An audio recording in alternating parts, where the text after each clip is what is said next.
All right, guys, in this video, we're going to go over what gut disease do you have. I know a lot of you have trouble getting a diagnosis from a GI doctor, and that's because they are complete idiots. And because it's a very simple thing to figure out if you understand what is going on and what the body is doing. Now, I made a little diagram for you for what of the different digestive organs and which one can be malfunctioning. I don't even like to use this word disease right here, but they're fancy words that they don't even know how to use correctly, are very straightforward. So we'll first talk about what these words mean, these fancy Latin words mean, and how to use them correctly, because it's really just a language to kind of help us navigate what's going on our organs. This is very, very simple. Like, there should be absolutely zero confusion on what's broken and what needs to be fixed. It is very easy if you understand what's going on, but stupid GI doctors are completely clueless, and because they don't care about you, they want to keep you on dangerous, expensive drugs for the rest of your life and get filthy rich off of your suffering. So I want to show you how I and my students fixed all of our gut issues, identified what our gut issue was in the first place, which is very important, and how to fix it. And it's very simple once you understand what is going on. So first off, what these Latin words mean is the first part of the word is the location, and the second part of the word is itis, which just means inflammation. So if you have colitis, it means your colon is inflamed. And they have different types of colitis, like sometimes it's just this part of the colon or that part of the colon or this part of the colon, and they'll give it a special name. Sometimes it's ulcerative colitis, and that's where this is inflamed and you have ulcers forming in your colon. We have diverticulitis, and this is when the inflammation is really bad and diverticular or pockets start to form. These are diverticular, so that's someone with diverticulitis. And essentially, colitis is like the beginning form, and then ulcerative colitis is when it starts to get bad, and diverticulitis is a more advanced state of kind of the same issue. We have gastritis, which just means inflammation of the stomach, and I'll get more into this later because this can be diagnosed for like two completely different things, two completely different issues. And then we have small intestine issues, which can get diagnosed as IBS, which is just Irritable Bowel Syndrome, which again can mean a lot of different things, but normally, because it should mean, if we were to use like actual logic, it should mean like from here to here, it's irritated. But normally doctors only prescribe, only give someone an IBS diagnosis if their small intestine is controlled. And it's very hard. The test, you just do a colonoscopy, super easy to identify that. Do an endoscopy, very super easy to identify this. But to see what's happening inside the colon is kind of difficult, because the only way to do it is with like an MRI, because you can't get like a camera down there.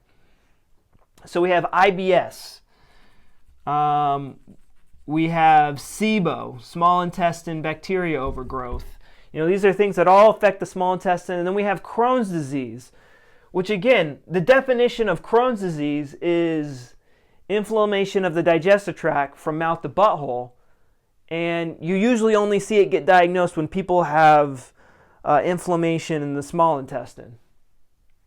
Again, I don't know why they do this. And again, we're dealing with GI doctors, man. They're stupid. They are stupid. And there's ileitis, which just means this, but no one uses that term, even though they should be using that term. So again, that's all these things mean. So there really shouldn't be a confusion on what someone is dealing with, because it's very straightforward. It's very straightforward. But to take things a step further, which is super important, and this is where we start to use German new medicine. It's a whole new way to think about medicine and how our body is, what's going on in our body when someone has one of these conditions. because they are not diseases. It is not your immune system attacking itself. That's just stupid. Your body would never attack itself. These are significant biological special programs that got turned on from a conflict shock, from a stressful event that caught you off guard, and it registered as an indigestible morsel conflict. Now, so let's go over. There's more details I need to add on to that statement, because it's different if it gets if the small curvature of the stomach, or the rectum surface mucosa, or the perianal ducts. Those are different. Those organs respond to different conflicts. But this is what's happening. There's cell adaptation on these organs to help you get through these stressful conflicts. And so when someone suffers this conflict shock, we see it on the brain level. We will see a hum or focus show up in CT scans. So let's take, for example, someone with colitis. One of my friends growing up, he had really bad colitis when he was younger, and it happened around the time his parents told him that they were getting a divorce. And so, his parents told him he got a divorce, they were getting a divorce, and at that time he didn't have symptoms. He didn't have, the bloody diarrhea. He just had, had cold hands, cold feet, and he was obsessing about the problem, like, oh my God, what am I going to do? Am I going to live with mom? Or am I going to live with dad? Was it my fault? Blah, blah, blah, all this emotional turmoil stuff. But when it finally got resolved, when, he got settled, he lived with his mom, and the conflict got resolved, that is when, so what's happening during that conflict active phase, to help digest this indigestible morsel, this thing he just can't get over, he can't accept, he can't digest in his life, the body is building up extra gut cells to help you digest and absorb this indigestible morsel. And once it gets, the conflict gets resolved, they no longer need these cells. So in the healing phase, the body starts to get rid of these cells, and that's when you get the diarrhea, the blood, and the pus. And you get diagnosed with colitis. So that's essentially what's happening. When it's colitis, it's an indigestible morsel of a dirty nature, an ugly nature, kind of a betrayal. The small intestine is anger, registered as anger. That was me. I had Crohn's disease, and I tend to have an anger and frustration problem. So when I experience a conflict, I don't get sad and depressed. I get angry and frustrated. So I tend, when I have indigestible morsels, they tend to register on my small intestine. And then on the greater curvature of the stomach, this is a general indigestible morsel conflict. So that's just an example of how these things unfold. But again, we're trying to diagnose you here. What is wrong?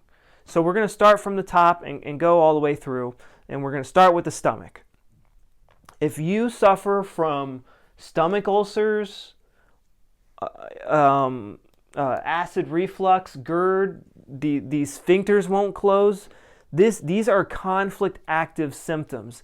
And it's going to be either a territorial anger conflict if you're a male, or an identity conflict if you're a female. And that conflict could switch sides if you have a hormone status issue. So this is a male territorial anger or a female identity conflict if you have stomach ulcers or GERD or acid reflux. And so you have to resolve that conflict. And again, I'm not going to get into this much because this video I'm trying to simply diagnose what your issue is. So if you have those symptoms that I just mentioned, then it's the small curvature of the stomach. And if you want more information on this, I have a link to learninggnm.com, which goes over all the details for each one of these organs we're about to go over. And then we have the greater curvature of the stomach. And so let's talk about gastritis here, because this can get diagnosed for two different things. Usually gastritis This is an endodermal tissue. So when you have a the small curvature responds with cell loss at first, and then cell proliferation. This greater curvature responds to a conflict with cell proliferation to help you digest the indigestible morsel, and then with cell loss. And so the inflammation doesn't start until you get into the healing phase. So if you have gastritis, you could be in the healing phase for either part of these parts of the stomach. So it just depends. If you had stomach ulcers, then it was this part of the stomach, but gastritis could affect either part of the stomach. And having an endoscopy and knowing where the inflammation is. If you have polyps in your stomach, then that's for sure the greater curvature of the stomach. Those polyps are a sign that your body was creating extra gut cells to help you digest this indigestible morsel. Then we have the small intestine, and if you got diagnosed with, if the symptoms are diarrhea and blood and mucus, then it could be either on the small intestine or the colon. So here's an example of troubleshooting this. Like, I got a colonoscopy and there wasn't much activity on my colon. My colon looked fine, but I was still having diarrhea. So then it's quite obvious that my small intestine was infected. But if you get a colonoscopy and your small intestine isn't super inflamed, then it's obvious that you have colitis, but you could also have small intestinal issues as well. So it kind of just depends on what tools you have available to you to diagnose these things. But that's what's going on. We have people with proctitis. So proctitis is going to be anal fissures. You can have anal fissures, but hemorrhoids are the healing phase. Fissures are part of the conflict active phase. This could be, so if you have proctitis, it's normally the healing phase of the rectum surface mucosa. We have the perianal ducts right here. Usually you do not experience symptoms until you get fistulas. I had a fistula. And the fistulas, again, doctors use fistulas to diagnose Crohn's disease, and they're not related whatsoever. Like, it doesn't really make any sense. They're two totally separate issues. They're two totally separate biological special programs.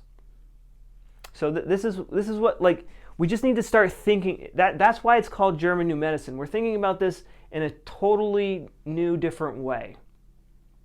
Another really important organ that I haven't really drawn on here, it's kind of hard to draw on here, is the intestinal muscles. So if you have constipation, bloating, these are issues that have to deal with the intestinal muscles. And again, it's not that these organs are broken. Like, they're definitely in rough shape, but they're not going rogue on you. They're running a particular program that's in all of us. So let's say you get broken up with, or something sad happens to you and you start crying. Your eyes aren't broken. Your eyes, it's just, I don't know why. That's just what happens when you experience something sad. You start to cry. It's just part of our biological I don't know why God or whoever you believe in made it that way. It's just the way it is. And when you experience an indigestible morsel conflict, your gut is going to respond with cell proliferation and then cell removal in the healing phase. That's just how it is. That's how our bodies, that's how organisms are designed. And, in that situation can be, vice versa, if it's on the small curvature or the proctal region or the perianal ducts. We need to start looking at it that way. And in our channel, I'm going to go into more detail on how to use German new medicine to resolve these issues. But I'm telling you, German new medicine works. Disease does not start in the gut, it starts in the psyche. It starts with a conflict shock that catches you off guard, and you're usually not going to experience symptoms until you're in the healing phase, and you get trapped in the healing phase by tracks. These are things that remind you of the conflict. We need to identify and neutralize these tracks. So, yeah, guys, I wish I could talk to you more about this, but this is how we start to diagnose ourselves. And in German New Medicine, what we do is we use learninggnm.com, and we kind of use, you record your symptoms. Oh, I have diarrhea, I have this, and you start to narrow it down. You go to the learninggnm.com. If you think you have IBS or SIBO or you're not sure, write down your symptoms. We diagnose with the symptoms in German New Medicine. So if you know your symptoms, go to learninggnm.com and start to look around, where your symptoms start to show up. So that's honestly the best way to do that. But if you want your hand held through this whole process, we've helped many people, they're not sure what gut disease they have. They come into our rapid gut healing program, and we work with them, and they get rid of their food intolerances within the first week, and by the end of the month, they're back to living a normal life. It is really easy to heal your gut when you understand what is going on. And in the modern medical community and even the holistic community, they don't even understand what's going on the organ level. They don't understand that you're not diseased, that your body's running a special program that we need to shut off. We need to shut it off or close it, deactivate it, because it's activated, and as long as it's activated, you're going to get these symptoms because there's cell adaptation happening, and with that comes symptoms. So I want to show you how to turn off these biological special programs, and the Rapid Gut Healing Program is the best way to do this. It comes with a video course on how to do all this stuff. It comes with a workbook, a Facebook group where I have coaches in there that answer all of your questions, and we have a twice a week live Q&A. And my cat is asking to get out. Hey, can you let me finish, Caesar boy? Okay, so we have and yeah, guys, normally it's $1,000, but right now it is on sale for $500. And once we hit a certain student cap, we're going to raise that price without warning. So get in there and get that discounted price.